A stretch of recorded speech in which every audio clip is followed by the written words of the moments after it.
Okay, so I guess before we switch gears, any thoughts on what we've covered so far? Any new ideas, questions, solutions?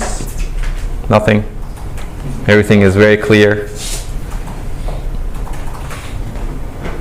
I take that as a yes. Seems like people are saying yes internally. When you read the papers, it'll become more clear.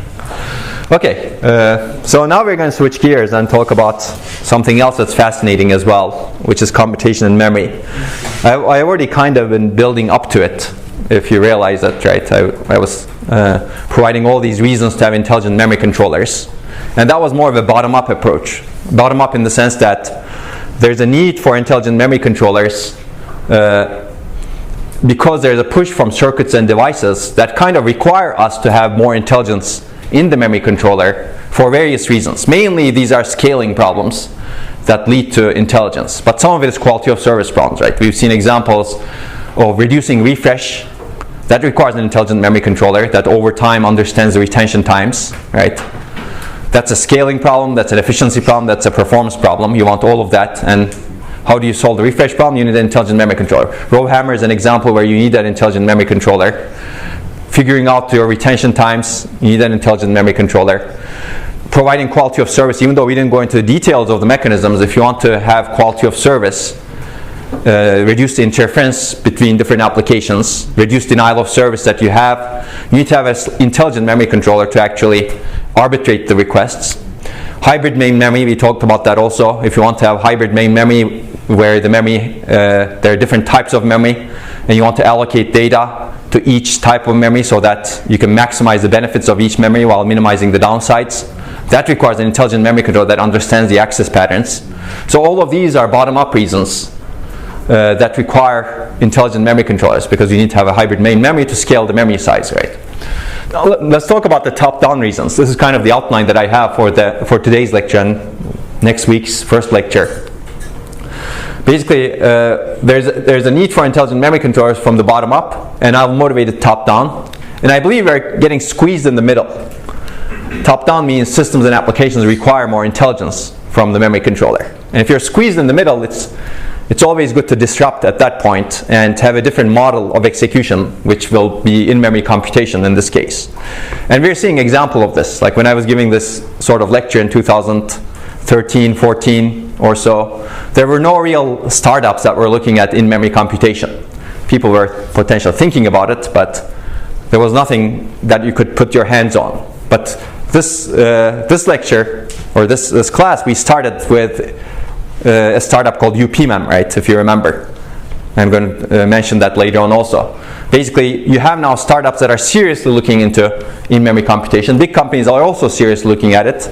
Maybe they're a bit less vocal about it. But the reason is we're getting squeezed and squeezed in the middle. That's the reason. And actually, in-memory computation is an old idea. It's not a new idea. People have explored this area for some time, but not in the exact same ways that we're going to talk about. Actually, the idea goes as early as late 1960s. The first paper that I know of in the topic is by Harold Stone. It's called A Logic in Memory Computer. It was written in IEEE Transactions on Computers in 1970. And it will be referenced in our website. It's referenced somewhere over here in the papers for sure. But basically in that paper he argues essentially the same thing. It's why are we moving data all over the system? Why don't we do computation inside the memory? In that case basically he suggests putting a huge computational element inside the memory, which may not be as practical today. That's why we're going to look at different types of directions. But the idea has been around for a long time. And later people rehashed the idea, looked at it from different perspectives. In the 1970s, 1980s, there were database machines that were proposed to do processing inside the memory so that you could accelerate database operations, for example. In the 1990s, it resurfaced, early 2000s. But I think never before we were so squeezed in the middle. Basically, DRAM was a technology that was scaling quite well at that time. So there was not a huge push from circuits and devices. Today, there are huge scaling problems. The reliability issues were not as severe in the past. So there was not a huge need for intelligent memory controllers at that time. And certainly the applications were not as data intensive. So the pull from systems and applications was also much smaller at that time. Today we're a lot more data bound, right? That's why this pool is getting larger and larger and larger going into the future. Okay, so I'm going to motivate this pool now, and then we're going to talk about some ideas in processing in memory. We're going to focus especially on two different directions. Can we change the memory chips minimally such that they can do computation, and that can enable a lot of benefits to the system? I think this is a very good approach to think, like what kind of execution can you do with minimal changes to the memory chips. That doesn't mean that minimal changes to the system, right? The change to the chip may affect the system significantly. And can we exploit some of the emerging memory technologies like 3D stacking to actually do computation in memory? And whatever I'm going to discuss actually going to be applicable across different types of memory, although I'm going to give you examples from DRAM in particular. But I think some emerging memory technologies that we will talk about later, like phase change memory, resistive RAM, they could actually be very good enablers of this in-memory processing as well, as we will discuss when the time comes. And then we'll talk about how to enable adoption, because whenever you actually change the paradigm or the computation model, you need to think about adoption, because the software stack is not ready for it. How do you actually enable people to actually use this new sort of model? And there are a lot of really interesting challenges, both research and technology challenges in this adoption part. A lot of research challenges actually. And that needs to be resolved so that the vast number of people and programmers can actually adopt this new technology. Okay, and then we'll conclude.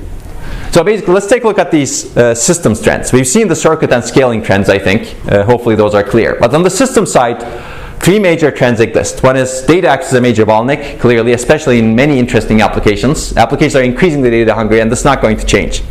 Genomics, you discussed yesterday, the data that you get in genomics is increasing exponentially. That's true for many, many fields. Like we talked about self-driving cars before. The data that you generate over there is really amazing. Energy consumption is clearly a key limiter. Regardless of whatever system you build, you're bound by energy or power in the system. And this is especially true if you have very small devices, of course, like this, but there are even smaller devices that are out in the field, in a car, for example. Data movement energy dominates compute. We've talked about this briefly, but we're going to go into more of this. So these three trends are actually getting worse and worse, I should probably say, although people are trying to solve this problem by building better and much more efficient interconnects. We will discuss also interconnects later on during these lectures.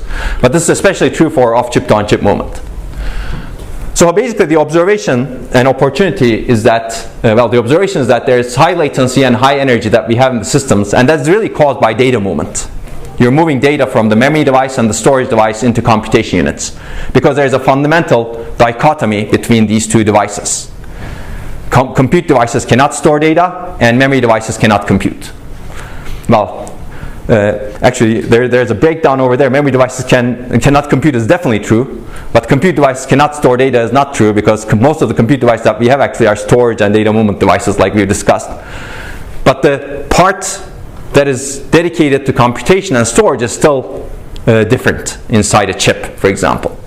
In a register file, you cannot do computation right inside the register, so you have to move the data to the ALU, right? Even within the chip, there is a dichotomy between computation and memory.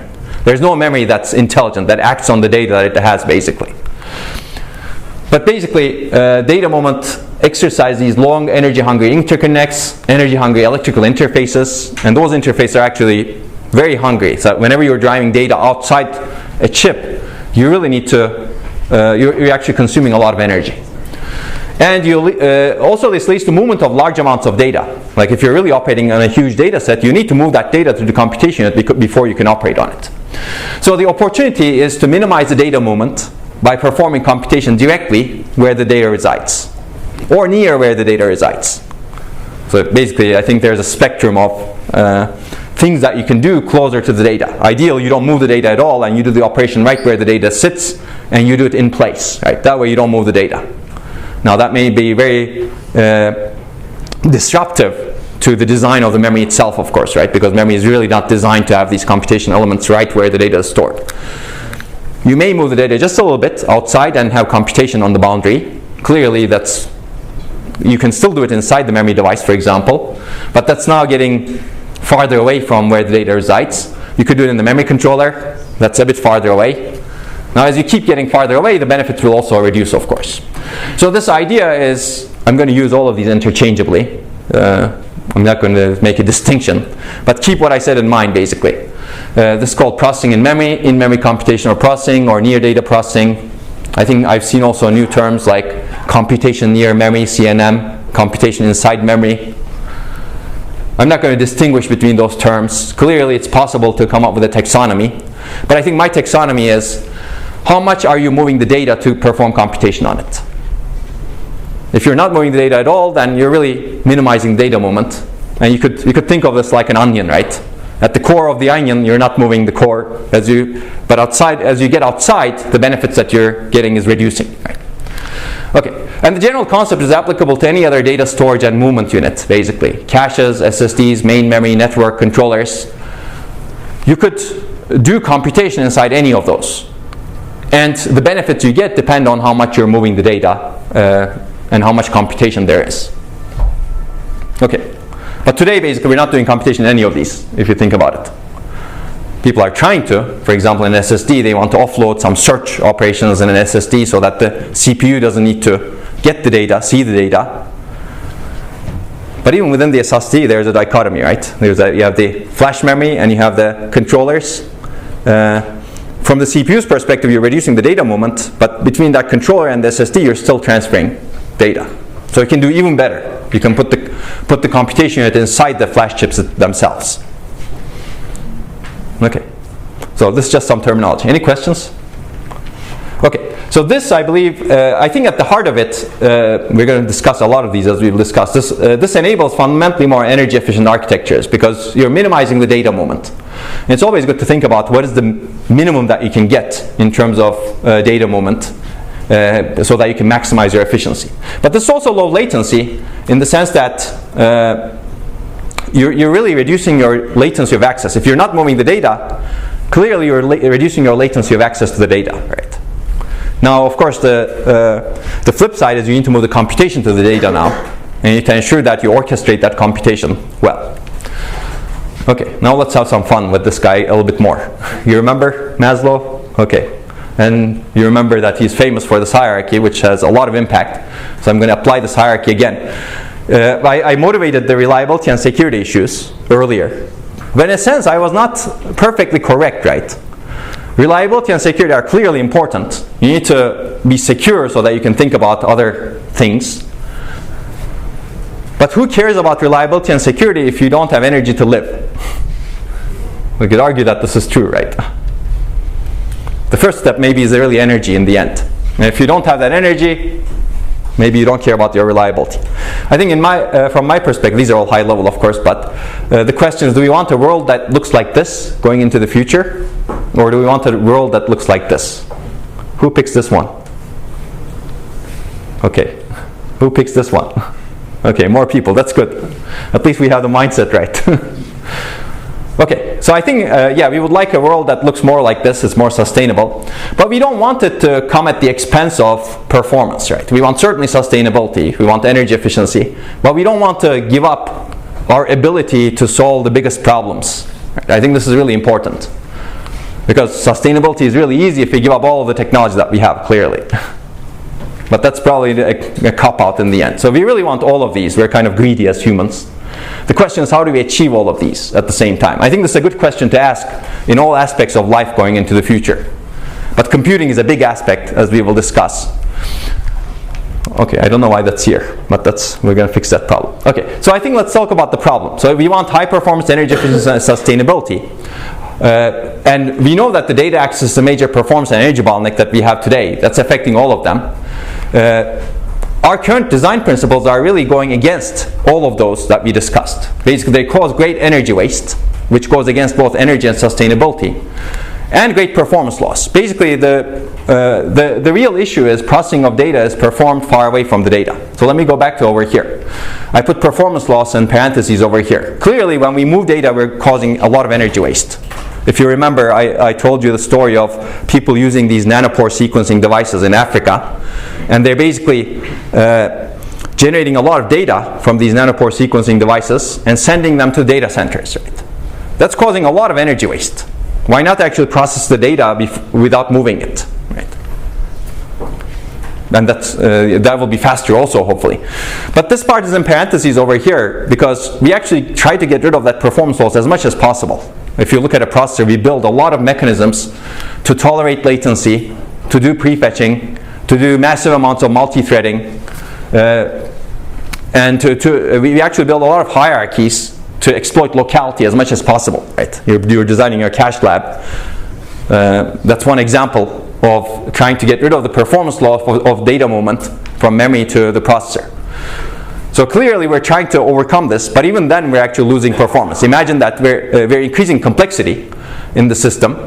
Maybe we're getting more performance, but we may be actually causing even more energy waste to overcome the performance loss, right? Because now we actually have a lot of these components in the system that are there just to tolerate the performance loss of data movement. They're adding complexity and they're wasting energy as well, especially when they're not utilized well. So if you're doing all random accesses, for example, then your cache hierarchy is not utilized very well. You can test your caches and see that in your assignments. Your cache hierarchy doesn't buy you, let's say, 0% hit rate. As a result, you really not overcome the performance loss, but you've actually exacerbated the energy waste. So we're in this vicious cycle at this point. Because we're designing the systems, let's say, wrong, data movement is exacerbated. That leads to energy waste. And we try to overcome the performance loss by adding more mechanisms, which lead to even more energy waste. So somehow we need to break that cycle. So how do we break that cycle? I think the first realization should be, what is the problem? And I think the problem is really, we have this mindset or the design tradition where processing of data is performed far away from the data. And this has been around for a really long time, right? If you look at a computing system, this is a seminal paper by von Neumann and friends from 1946. It's a beautiful paper, actually. The terminology is a little bit different, but it's good to read these beautiful old papers. Basically, we have three key components in a system when you have a computing system: computation, communication, and storage. We're going to examine all of these components in this set of lectures. We've started with memory. And if you look at how we evolve these components, we've focused a lot on the computing unit. So we really optimized this over the course of 70, 80 years, actually. Today, we're overwhelmingly processing-centric. Essentially, all data is processed in the processor. All of these other units are essentially dumb. They don't do anything, right, other than storing and moving data. But they cannot compute on the data. And this comes at great system costs because the data, there's a big data churn that happens between the compute unit and the memory units. And as a result of this, processor is heavily optimized and is considered the master.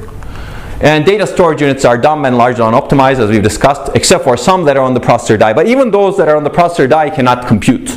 They store data. So there could be something more instructive over here, actually. If you look at the prices of these components in terms of unit area, this is a lot more expensive than this. And that's because this is kind of the jewel of the system, right? It can do computation.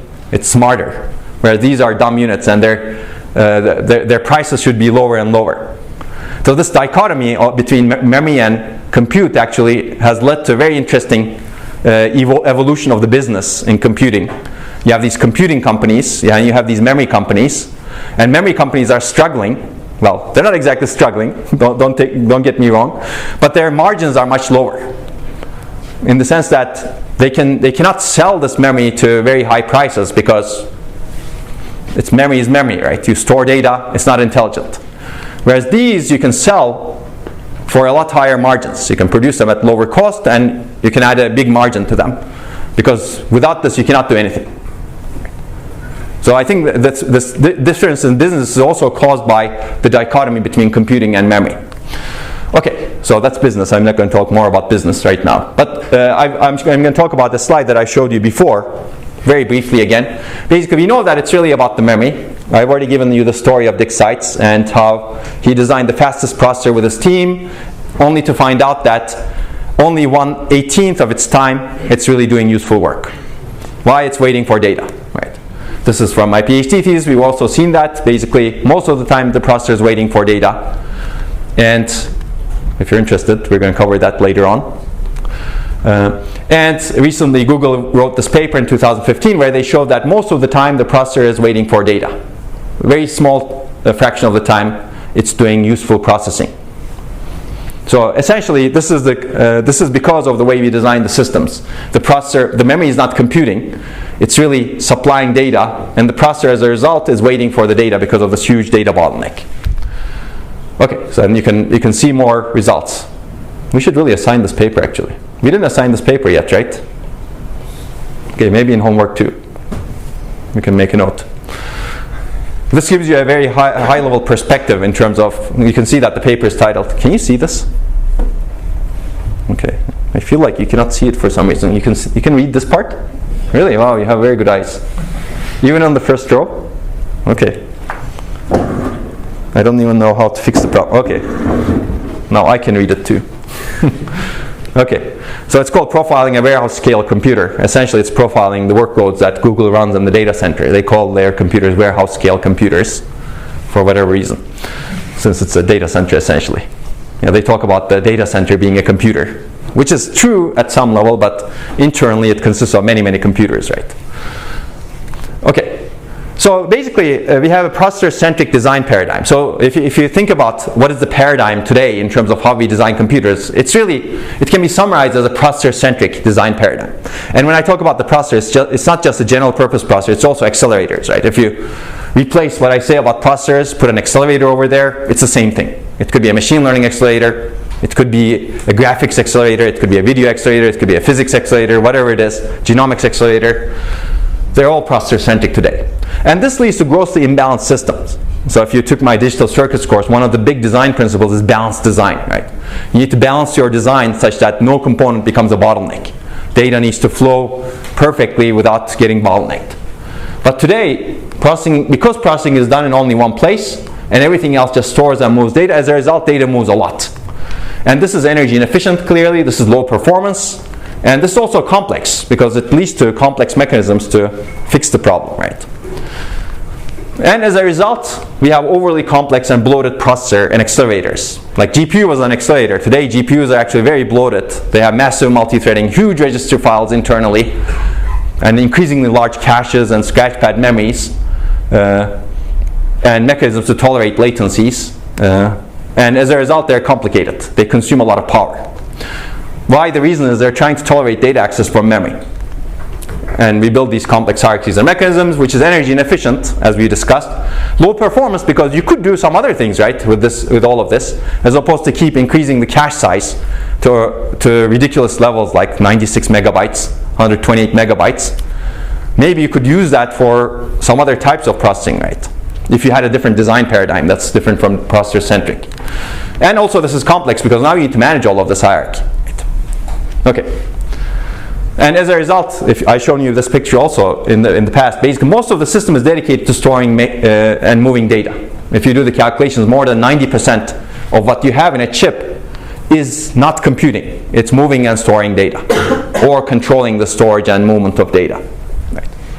Okay, so the question is actually, is this a good way of building the systems? And that was the performance perspective only. And performance perspective leads to area issues, as we've discussed. We call these computing devices, but first of all, most of the time they're not computing. They're waiting for data. Second, most of the resources are not there to compute. They're actually to move and store data so that computation hopefully gets the data.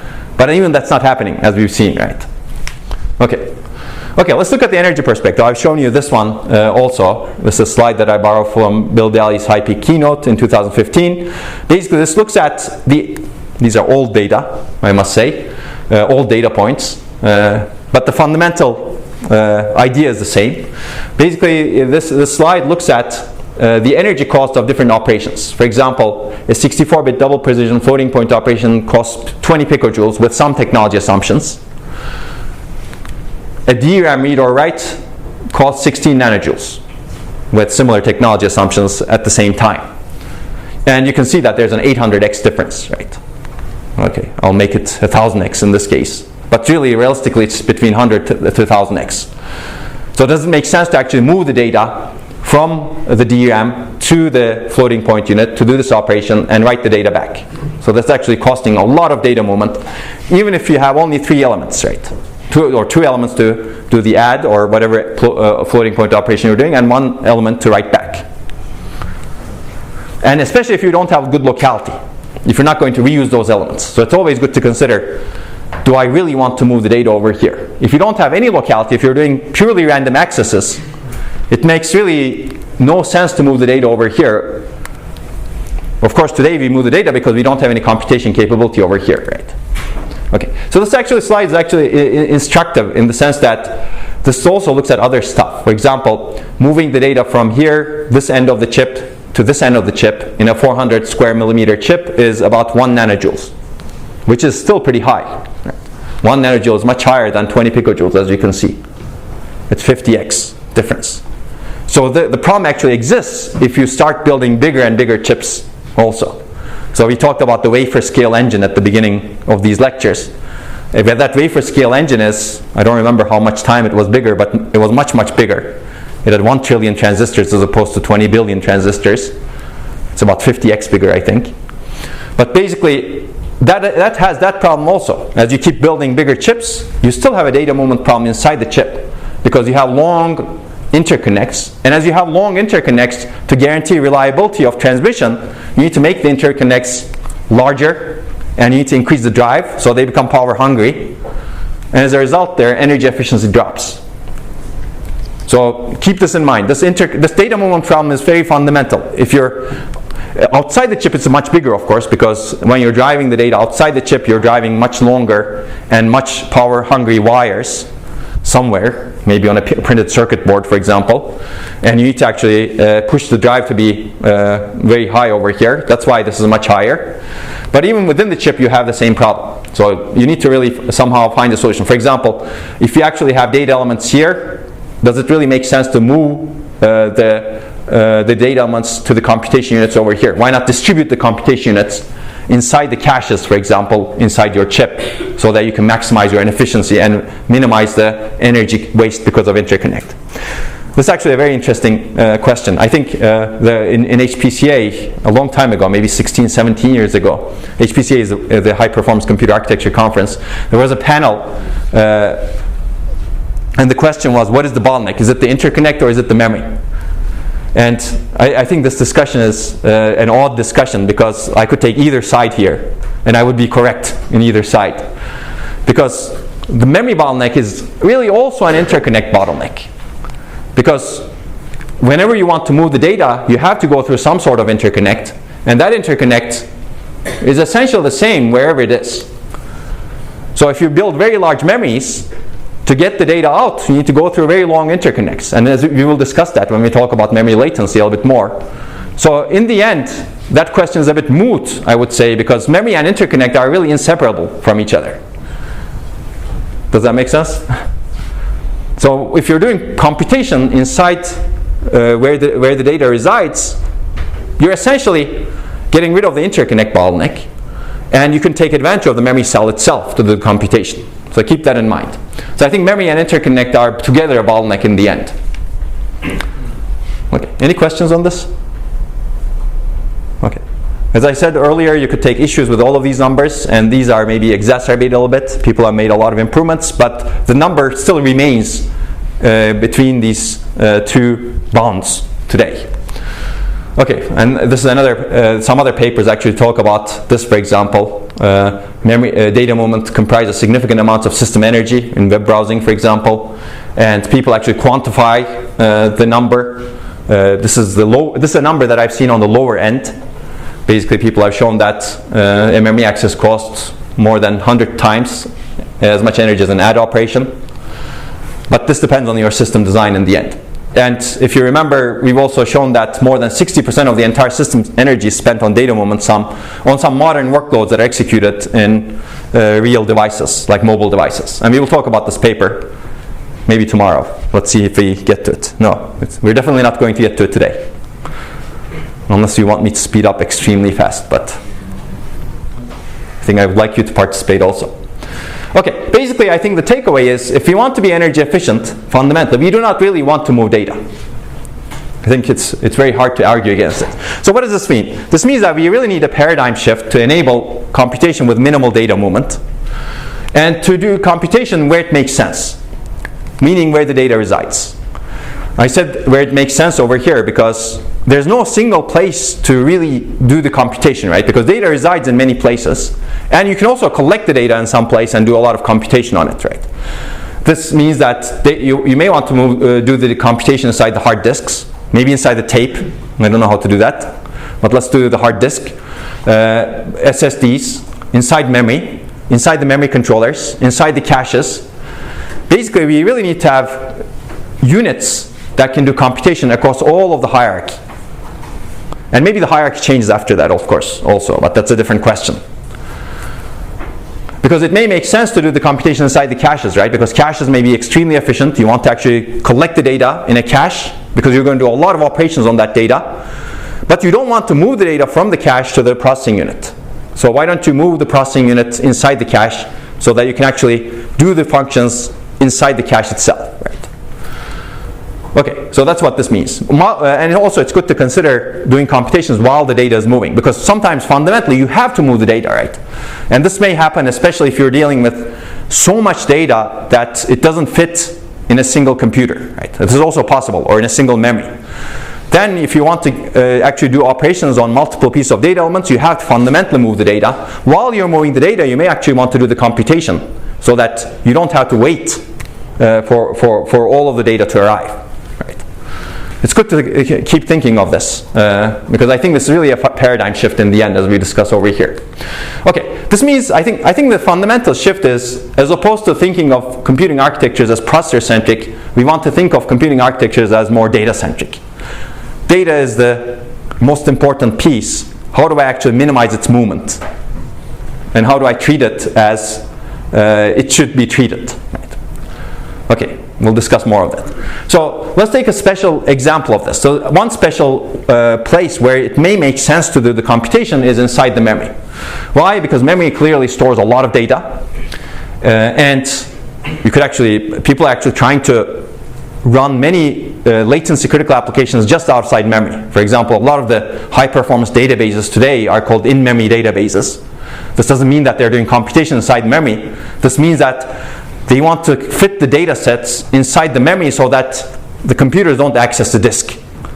So what they're doing is they're doing a lot of hardware and system co-design, software and system co-design, so that they minimize the data movement from the disk, and they're operating most of the time inside the memory.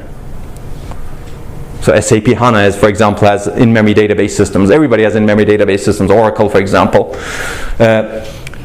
Which means that if we can actually do computation in memory, we can capture a lot of the data that is already optimized to be inside the memory. For example, we can have databases, graphs, and media. And enabling computation requires us to somehow talk to memory, right?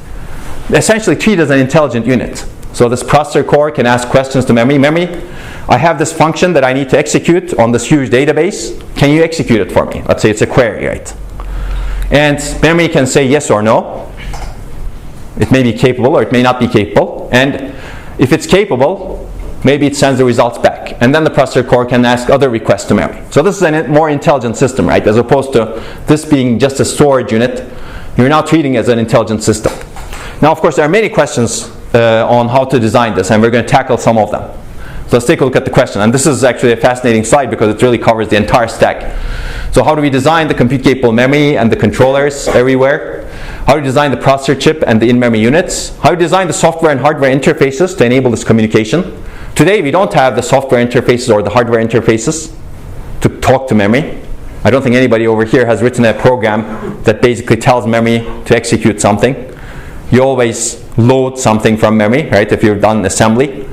If you have not done assembly, then the languages that you write in actually translate everything to load something from memory and store something into memory. So basically we don't have the software interfaces, and certainly not the hardware interface. The hardware interface doesn't enable us to ship functions to memory. Yes? So how it is different from having a memory inside a chip? Like if we manufacture data on chip, then how it is different? Like here also what we are doing on memory, we are adding some computational unit which is kind of we already have in the process. Yeah. So why we are not moving? So let's defer your answer for later. We're going to see examples of how we do it. Okay, there are multiple different ways of doing it. Okay? And keep your question, and if it's not answered, ask it again. Okay. So how do we design the system software compilers and languages after this? Because you need actually support from the language so that you can actually say memory should do this part. And maybe you don't want actually a programmer to deal with this. Maybe you want actually a compiler to automatically discover what should be executed here and what should be executed here. And your system software should somehow manage and orchestrate execution on different components. So these are all open questions actually. And I think finally this is also very important, I think. How do we design the algorithms once we actually have compute capable memory such that we actually enable execution to be more efficient or to be efficient? We will see an example of this later on. And finally, theoretical foundation. So if you think about computing theory, I guess how many of you have taken a theory of computation course? Okay, good. So computer scientists normally take it, but you may not know if you've taken it also sometimes, if you didn't enjoy it. I think it's a fascinating course, no question about that. But if you've taken a theory of computation course, the implicit assumption in everything that's written in a theory of computation course is that computation is done inside the processor. This may not be specified explicitly, but implicitly you're really counting operations. How many operations that you do? Right? If you look at the algorithmic complexity of algorithms, it's really big O notation, for example. It's really about the operations that you do. It doesn't really talk about the data movement. Well, there are some very small things that people have been examining, but it's not really about data movement. Memory size sometimes becomes a concern, but usually it's not taught in undergraduate classes. So a lot of the computing theory is really based on this implicit assumption that everything is done in the processor. So operations are the most important part. But once you actually have processing in memory, and once you actually think data-centric, maybe those theoretical foundations should also change, such that they take into account how much data you're moving and how much balance you have between data movement and computation. I'm not saying computation operations is not important. Clearly, operations are important. That's why we want to do operations inside the memory. But operations are not the sole thing. It's also about data movement. Okay, so I think the simplest assumption is very interesting going into the future. Basically, this really covers the entire stack. And that's why this research is fascinating, I think. You may think of new devices that can do computation much more efficiently, like new memories. You may think of new logic structures, new microarchitectures. Clearly, you need interfaces. Basically, you really go all the way from algorithms to devices. I don't know if you actually touch electrons. Even if you do, I don't know how to touch them. That requires a different sort of expertise. Maybe electrons that compute would be interesting. But I don't know how to do that. And maybe you don't touch the problems also, right? That's why this covers this part of the stack, right? Okay, any questions on this? Again, this is high level, but this shows you the richness of the area. Once you change the paradigm, you really need to rethink everything. Clearly, this may be a humongous task, but that doesn't mean that you need to rethink everything at the same time to get benefits. Maybe you start step by step, as we will see. Okay, so I think I've already covered this. Very quickly, I will go over this. Basically, this is an old idea, but now we're squeezed. That's why people are examining this much, much more seriously today. That's why there are many startups that are looking into this, because we have a huge push from technology. DRAM scaling is slowing down. There are many examples of this. And industry is actually open to new memory architectures. They're putting controllers close to DRAM, which we will see. This is one example of this. Basically, you have a logic layer underneath many DRAM layers, and this logic layer can basically incorporate any type of logic. And it has low latency, high bandwidth access to the memory stacks on top of it. This is another example, something that looks a little bit more internal. Actually, you've seen this yesterday when Mohammed talked about Grim filter, right? He talked about this 3D stacking and actually building simple mechanisms to actually do pre-alignment filtering inside the logic layer. And that's enabled by these high bandwidth, low latency connections and the ability to stack this logic and memory layers on top of each other. And actually people are experimenting with interesting ideas. This is an idea from Micron. It's a very simple processing mechanism, but in the raw buffer they add very small computation units, and what they can do is they can do some deterministic finite automaton processing, which is interesting, but clearly it's very limited and specialized. But people actually have built real chips with this. This is one of the 3 major manufacturers, DRAM manufacturers, that have done this. And people actually shown significant benefits by using chips that are inside, by using the units that are inside, they actually showed significant speed ups and energy improvements. Even though I believe this is very limited and it's very simple. Maybe it's too specialized, I would say. Okay, but this shows a mindset basically. Today we have a different mindset compared to 50 years ago and 20 years ago and 10 years ago. And as I already said, there is a huge pull from systems and applications also, and I'm not going to repeat all of this today.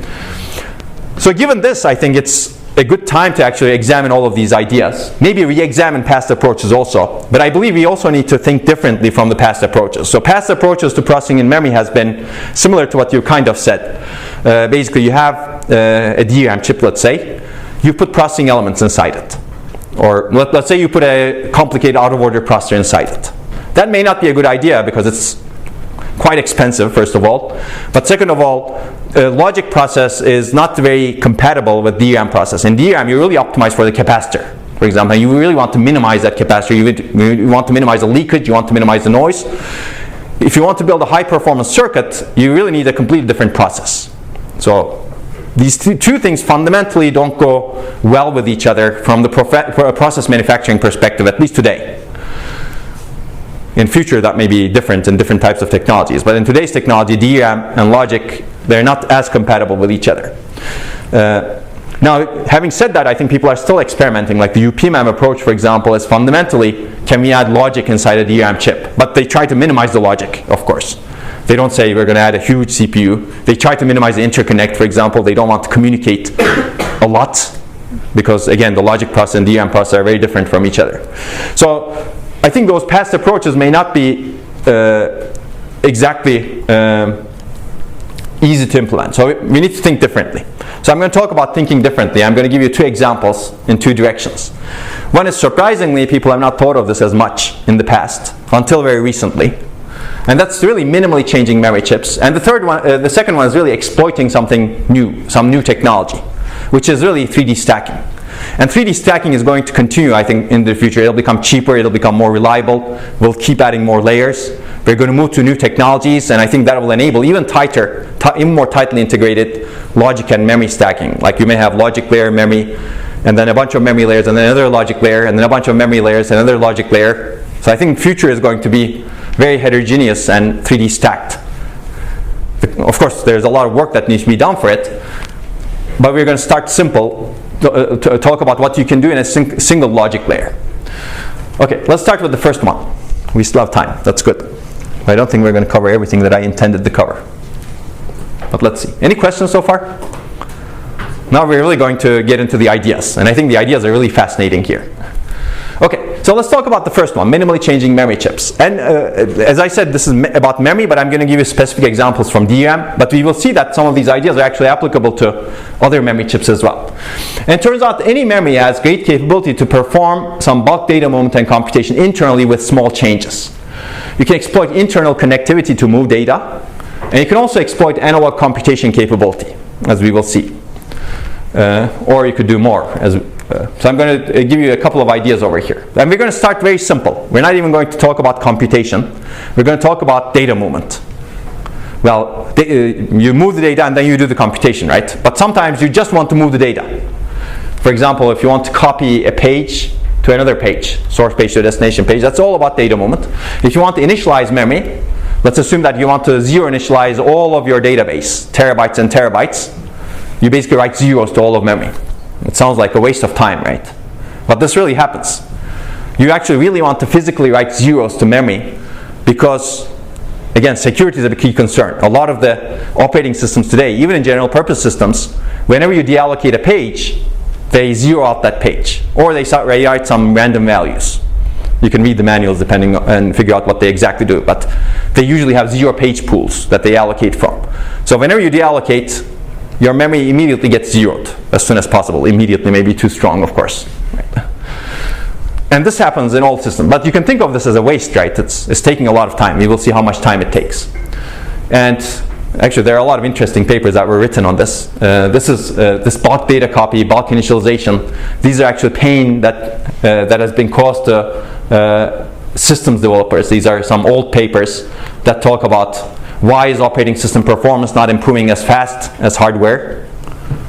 And we've actually seen this bottleneck many times in my real life, personal life. I've seen it also. It's unfortunate that the system software performance has not improved a lot, even though hardware is improving a lot, because some of these operations are not supported very well in hardware. Well, I guess there's another paper that talks about that, right? And people have been trying to build hardware support for bulk data movement, but they're doing it in the memory controller, as we will briefly discuss. Okay. So data copy initialization actually enables a lot of applications. I mentioned the zero initialization, but you can actually do forking. Whenever you fork a process, you need to copy the contents of the memory to the child process or thread. You can do copy on write, meaning that you don't want to do the copy right away, but whenever the child process actually writes to that page, you do the copy at that point in time. A lot of operating systems use that primitive today, which means that you really need to copy whenever actually somebody is trying to write that page. And that is a real copy. You want to migrate the pages for various regions. You want to clone virtual machines. Actually, this happens a lot in data centers that are virtualized. And it turns out this copying and initialization costs a lot of performance. This is just one data point from the same paper that Google has written that I mentioned earlier. They basically look at just these two function calls, memmove and memcopy. And they basically say that about 5% of all of the execution cycles across all of their data center workloads is spent on just these two system calls. And these two system calls are responsible for just a fraction of the data moment, clearly, right? There's a lot of cycles for two system calls, right? I mean, if you actually work in industry, you appreciate the importance of the 5%. In academia, sometimes people ignore the importance of the 5%. It's a bit unfortunate. For example, there were a lot of papers that were being written on energy efficiency in systems in the 1990s, in early 2000 in academia. They were showing energy reductions of 30%, 40%, 50%, 60%. At the same time, Intel was analyzing their processors, and they were showing no component actually exceeds 5% in terms of the energy consumption. So with a single tweak, it's very hard to really get 40% performance energy improvement. So it's similar. So 5% is actually a lot, especially if you average across many workloads. I have some stories over here also, but basically it turns out these copies are very costly. Whenever you're copying a virtual machine, you're really copying gigabytes of memory. And this really is at the critical path of how fast you can start some other application. Right? Whenever someone launches a virtual machine, you will need to do this copying, and it takes a long time. So what people do in these big virtualization companies, VMware being one of them, and I actually spent some time in VMware and looked at their source code, which was sometimes a mess. Why is it a mess? Because these programmers realize that this copying is really critical to performance, and it takes a long time. So they actually play a lot of software tricks to get rid of copying as much as possible. They sometimes try to call zero copy, for example, network stacking. But it turns out once you start doing that, you really become creative, and the software becomes extremely complex, which means that it becomes difficult to maintain. And at some point, you may actually introduce bugs in it, right? So this is an example trade-off between performance and complexity. You have not so good performance in your system. To overcome that performance loss, you actually make your software extremely complex, and now it becomes less maintainable. And once it becomes less maintainable, it becomes more prone to bugs because fewer people understand it, and when they modify it, it becomes even less maintainable, right, and buggy. So because the primitives are not supported really well in hardware, that's what I would argue in this particular case. So the choices you make are actually, this again very fundamental, right? There's a clear trade-off between performance and complexity. If you want to get high performance, you increase the complexity. And also I think this also affects bugs, if you will. Because you don't get high performance, you actually make your software more complex, and you're more prone to bugs now. Okay, so that's now enough with the stories. Let's take a look at how copying is done in a real system today. So basically, we want to copy the source page to this destination page. Okay, that's copying. Initialization is a special case of copy. If you think about it, you can initialize one page and copy it to another. That's initialization. fundamentally you can translate initialization as a special case of copy. But let's take a look at copy. So if you want to copy this 4 kilobyte page to this 4 kilobyte page, today you have to go through the processor. You bring the source page byte by byte all the way into the L1. You bring the destination page byte by byte all the way into the L1. You do the copy and you write the result back, destination page back. Now clearly, this is high latency because you do round trips, and it's long latency as we've discussed. This is high bandwidth utilization on the memory bus, perhaps the most important bandwidth limited resource that we have in the system today, because you're actually moving a lot of data here. This causes cache pollution, especially if you're not going to reuse the destination page or the source page later on. You basically pollute the caches.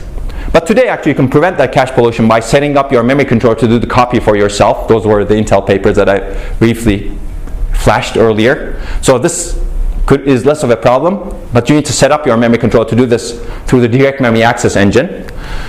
And this causes a lot of unwanted data movement because you may not actually use the destination page as we've discussed, right? So if you actually want to do the copy and you're not going to use the destination page for a while, you're really moving all of this data unnecessarily on the memory bus. And as a result, a simple small page copy, 4 kilobyte pages through the DMA, direct memory access engine, consumes about 1,000 nanoseconds and 3.6 microjoules. This is with some technology parameters, DDR3, in the paper you can read. Now, is there a better way of doing this copy? Any thoughts?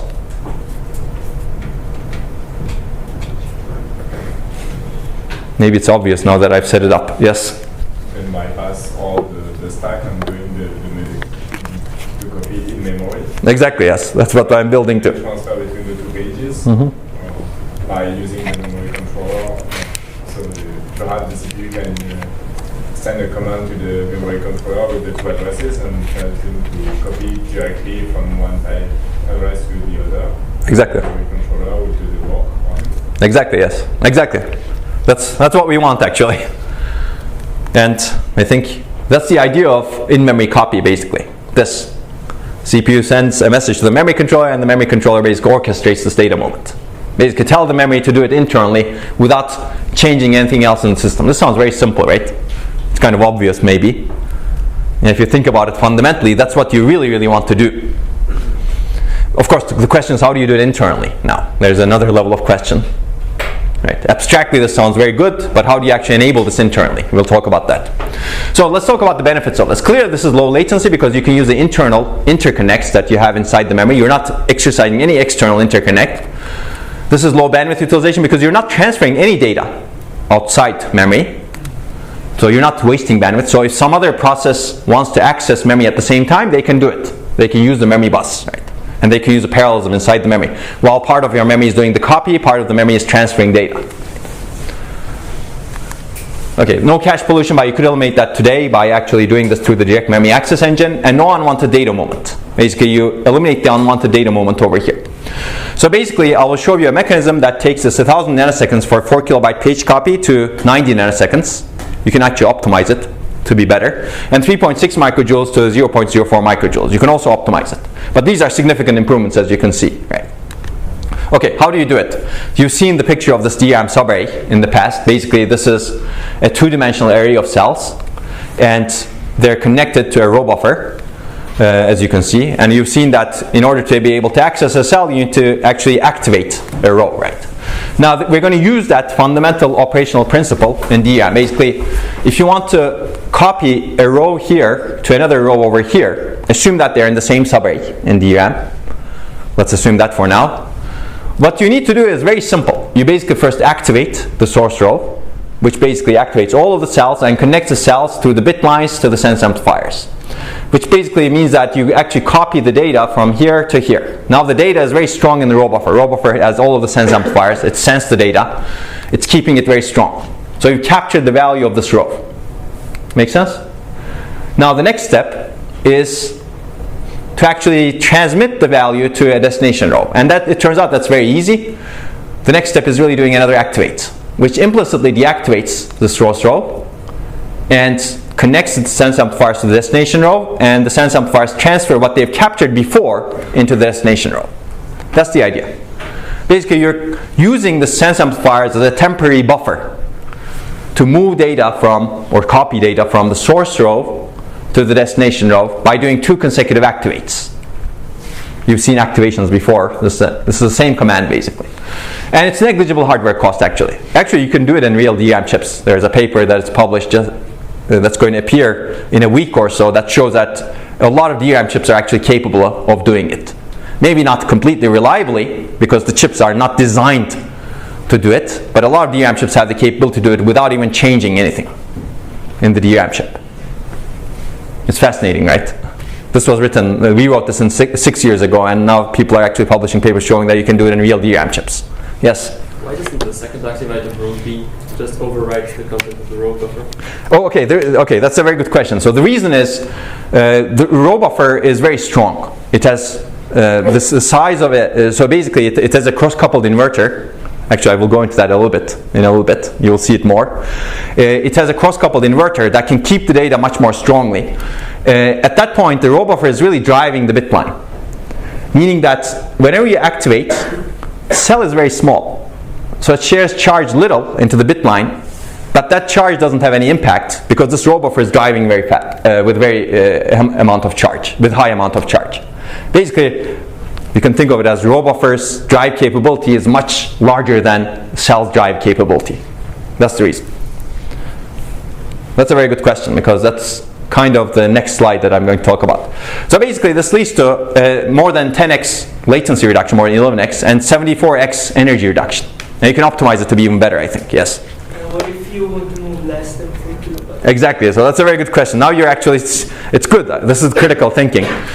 Well, I guess you're stuck. You cannot, right, in this case. Basically, in this case, the granularity of movement is really dependent on what this kilobytes is. If it's 8 kilobytes, you're stuck with 8 kilobytes. If you want to move less, now you need to go and modify the circuitry somehow, and that actually leads to overheads. That you cannot do in real DRAM chips, and if you actually want to do it in future DRAM chips, you need to be very careful with the overheads. Make sense? Okay. Okay, so why does this work? This is called intra-subarray row clone. So the idea is really row clone.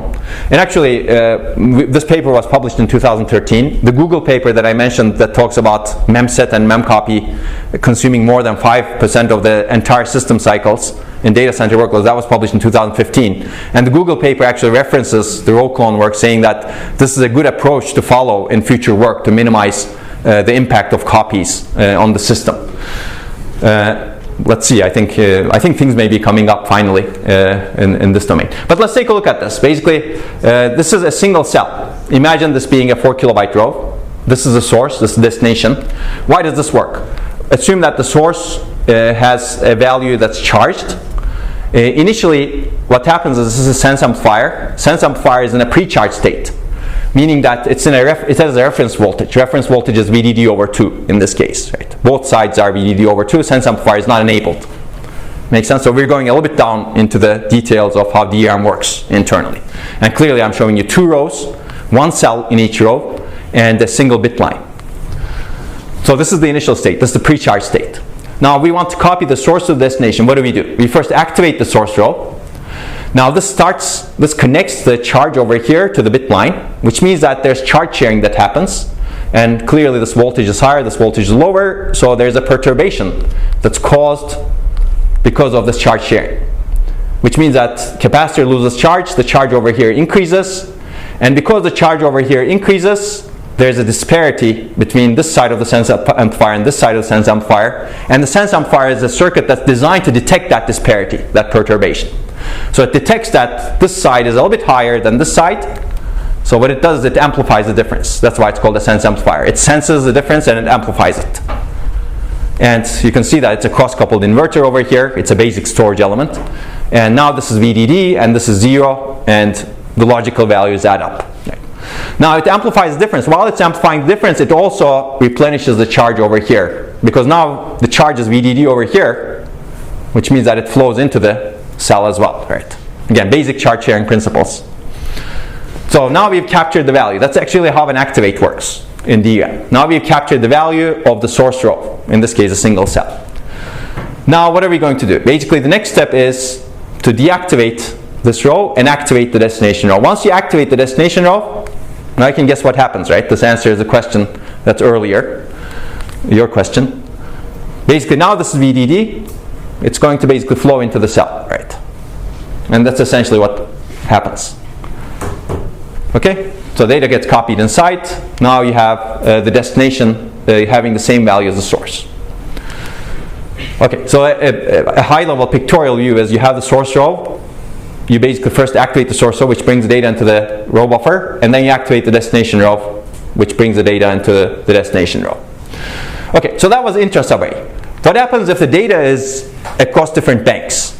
So clearly this DRAM chip is bigger than a subarray, so you have these different banks. It turns out now you can still do the copy, but not as efficiently. So there's a shared internal bus between the banks. And if you want to copy a source row, in this case you don't need to be actually restricted to the row granularity, as we will see.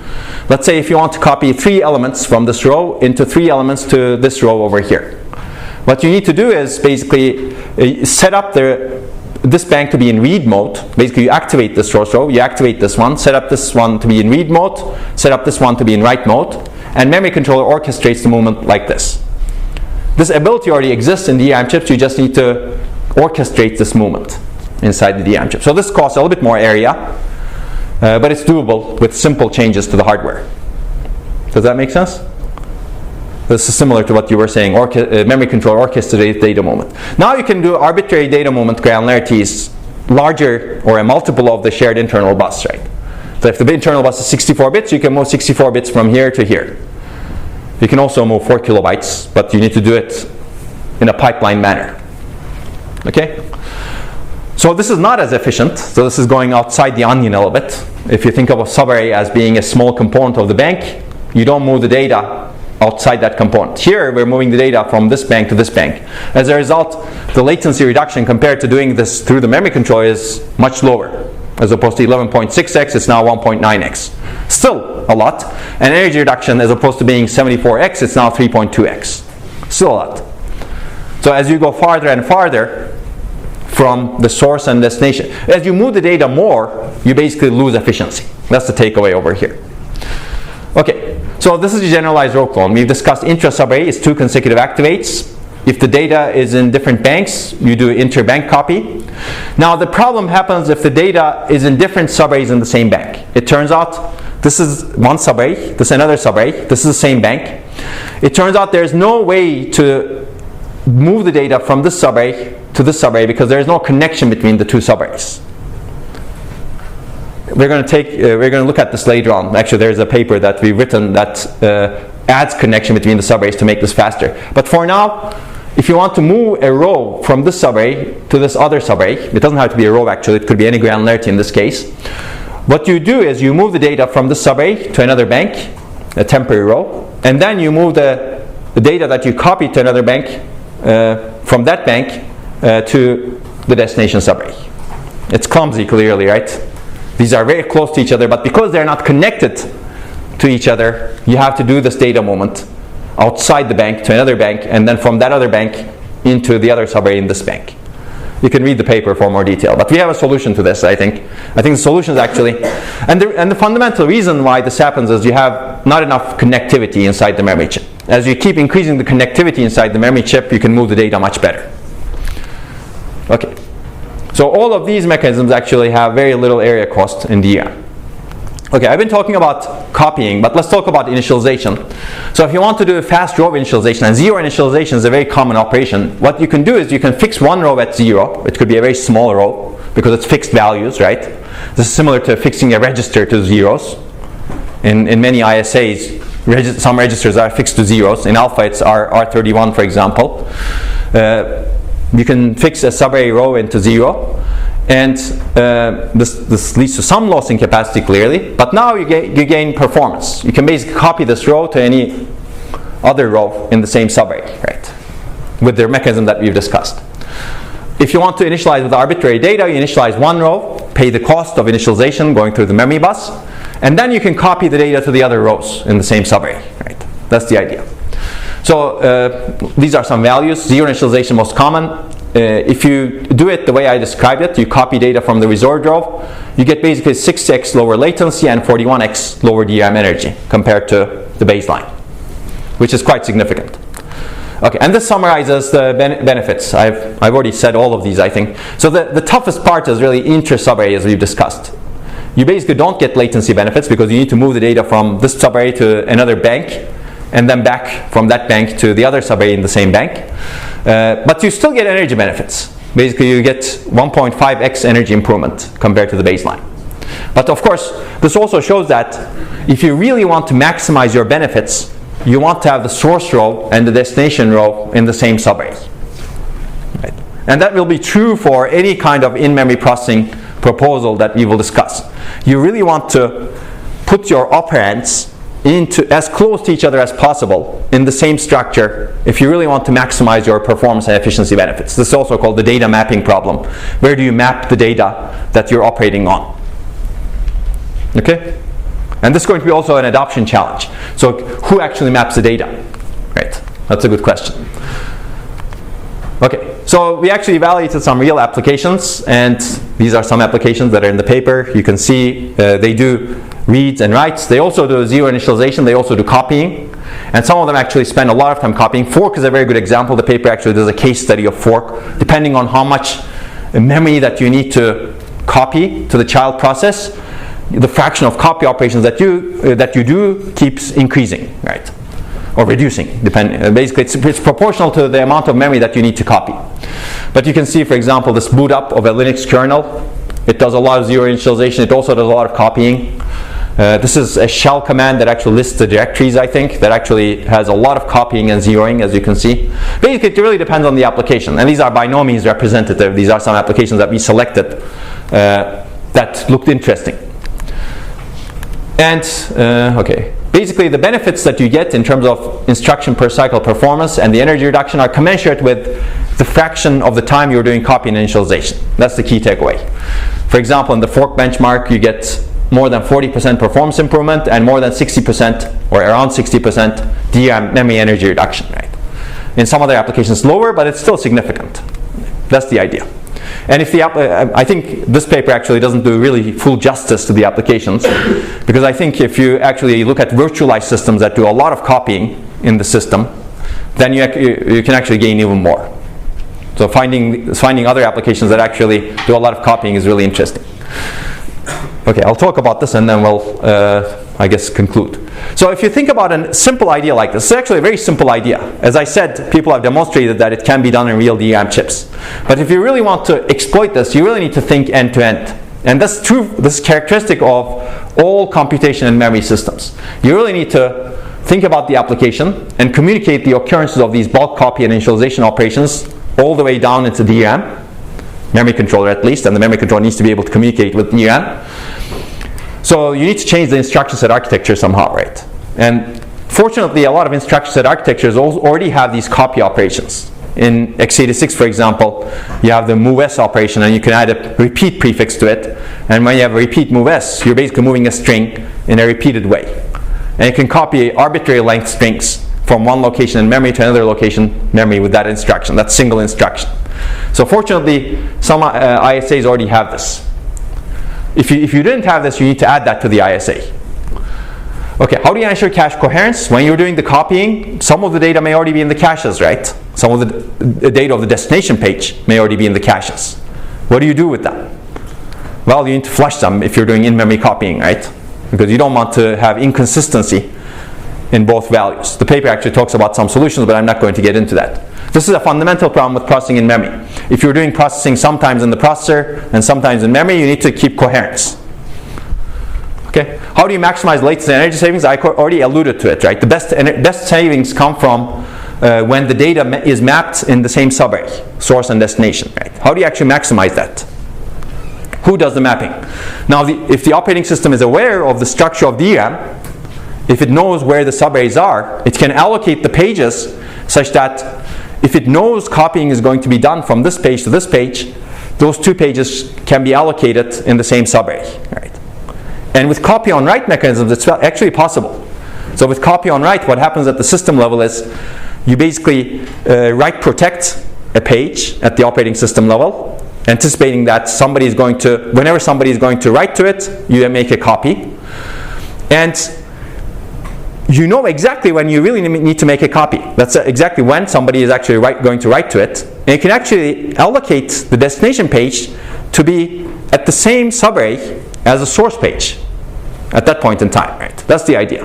But of course, this requires the operating system to know the topology of DRAM, right? The internal structure of memory. Today, none of that is really exposed to the operating system. The operating system has no idea. Well, it may have an idea of channels, okay, but it has no idea of banks. It could guess that, and certainly has no idea of subarrays. Subarrays are actually hidden from both the memory controller and the operating system today. But this requires that information to be communicated all the way into the operating system, right? Or the memory allocator, which is really part of the operating system in general, or the runtime system. Okay, and at the bottom also there's how do you handle data reuse, because this is also an interesting problem, because whenever you're doing this copying, sometimes you're going to use the data immediately afterwards, right? But sometimes you're not going to touch the data for a really long time. So how do you handle these cases? Maybe you should have a predictor that predicts, okay, I'm going to do this copy and after that I'm going to use it. The question is, how do you build that predictor? Do you do it purely inside the hardware? Do you get hints from the software? Maybe there's a special copy instruction that says I'm going to reuse the destination very soon, right? So there are a lot of interesting ideas that could be developed, but these are very fundamental issues if you're doing processing inside memory. Actually, if you're partitioning your code between the memory and the processor. Okay, we're going to talk about these because all of these are actually adoption issues also. So you may be actually a great programmer and you can solve these issues, but if you actually want to enable this new computation paradigm, computing inside memory, you need to have simple solutions to this problem that can be adopted by many, many programmers. Also, some of these issues resemble issues that people run into when they're programming GPUs. Right? If you're programming GPUs, you need to allocate your data nicely so that you can maximize the parallelism. Right? You need to deal with a lot of data reuse. You need to, I guess, somehow handle cache coherence, especially if you're partitioning your program between a CPU and a GPU. Right? All these issues already exist in GPUs, but computation memory actually exacerbates some of these. Okay, I think I've already given you these results, so I'm going to skip that. But I'm going to finish with this paper and the next slide actually before this. Basically, this is the paper. I'd recommend you to read it. We may actually enable it. But basically, I'll finish with this slide, which really points to the thinking. The thinking here is that we have all these accelerators that we know how to build and that we all use knowingly or unknowingly. And they're all are very efficient in what they do, but they're all sitting on the left side of the memory bus, if you will. The mindset is, why don't we put another accelerator or specialized computation capability to the right side of the memory bus where a lot of data resides. So all of these accelerators are actually bottlenecked by memory. GPUs are actually probably the worst. They're the worst computing units that are bottlenecked the most by memory today. But that's true for a lot of these accelerators, including the CPUs. Why don't we put some specialized computation capability in memory where we specialize the computation capability such that we pick those functions that memory is very good at executing, and also those functions happen to be things that we care about, like copy and initialization. And if you're actually now thinking about this way, row clone becomes obvious, right? Data copy and initialization becomes obvious. The key question is what else becomes obvious. So basically, I think the mindset is very data-centric. Memory is thought of as a simple conventional accelerator. So all of the issues that need to be solved for accelerators need to be also solved for memory. In a sense, it's not that different from another accelerator, but it's also special because it's really sitting on the other side of the memory bus. For example, if you want to keep coherence across these different accelerators, it's relatively easier because you're remaining on chip. But if you want to keep coherence between this memory and this cache, then you really are off chip. You want to minimize the messages that go over this memory bus because it's a big bottleneck, right? Okay, so I think this is where I'll stop. This is really the mindset that we're going to take going forward. We're going to look at memory as an accelerator. Any questions? Or is it time to leave for now? Any comments? No comments. Okay, I take it as it's time to leave. So we'll pick up from here next time. Have a good weekend. I'll see you Thursday.